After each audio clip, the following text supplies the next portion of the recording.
Ah non, Vincent, ici, on ne plaisante pas avec la qualité. Et en même temps, quand on a des champions comme clients, on se doit être au top du top. Alors justement, Pascal était en train de montrer l'une des dernières créations sur laquelle il travaille en ce moment.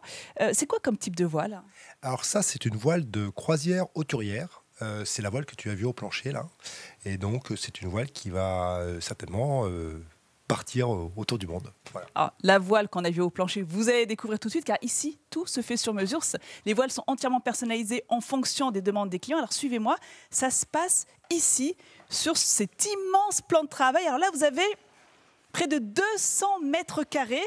Vous avez vu, il n'y a pas une seule machine, mise à part la machine à coudre de Hubert. Hubert, il travaille depuis ce matin sur cette voile. Alors, expliquez-nous comment vous procédez pour fabriquer une voile. On procède par zone. C'est plus facile à monter. Donc ici, j'ai la zone du haut. Et sur le plancher ici, il y a la zone du bas et la zone du milieu qui, après, réunis, fera la voile entière, quoi. Ça paraît très simple comme ça, mais c'est quand même une voile qui fait 40 mètres carrés d'envergure, 45 mètres carrés. Combien de pièces? Combien de pièces? Pour les panneaux de la voile, il y en a une quinzaine. Et après, les renforts, on est rendu à 100, quoi, à peu près, quoi.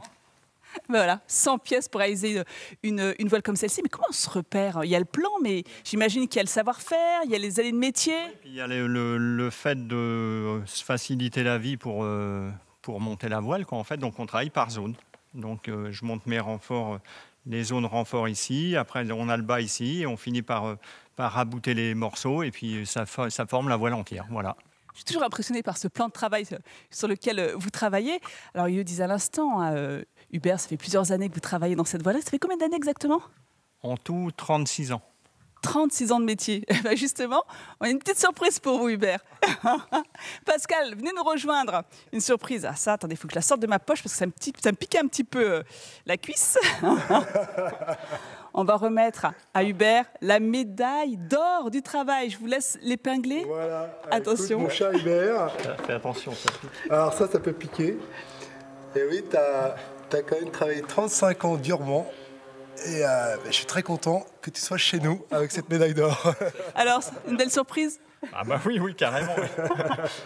Mais c'est important justement de récompenser le savoir-faire français, car c'est à des personnes comme Hubert qu'on participe à la pérennité des différents métiers, là en l'occurrence du métier de maître voilier. Et tout à l'heure, ce que je vous propose, c'est qu'on se retrouve sur l'eau pour voir toutes ces voiles en situation.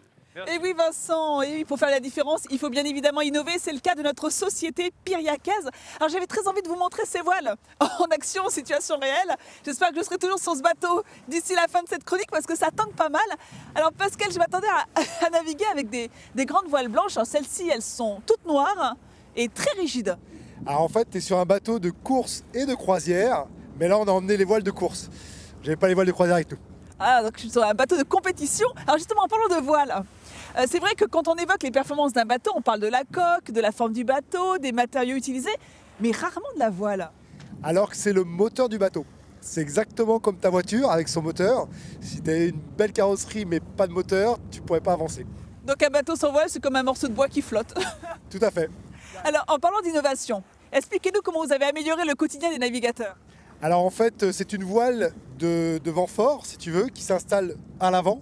Et pour l'installer à l'avant, comme tu veux me voir, ça bouge un peu. Mais il faut faire tout un chemin pour aller devant. Et on a pensé que ça pouvait être un peu amélioré en utilisant notre système, qui du coup s'envoie depuis l'arrière, depuis le cockpit. Ah, donc on n'a plus besoin de se déplacer pour l'envoyer. Très peu. Très peu. Alors on va poser la question à notre skipper qui l'utilise. Alors vous savez qu'ici il y a une règle d'or, c'est une main pour soi, une main pour le bateau pour pas tomber à l'eau. J'essaye de l'atteindre. Alors Maxime, je suis presque à vous dans 2 secondes. Expliquez-nous en quoi ça a changé votre quotidien. Bah écoutez, ça nous a surtout permis de naviguer plus en sécurité, principalement en équipage réduit, 2, 3, voire tout seul, ou en famille. Ça, c'est important aussi de pouvoir naviguer de manière sécurisée en famille. Donc voilà comment à Piriac, on innove dans l'univers de la mer.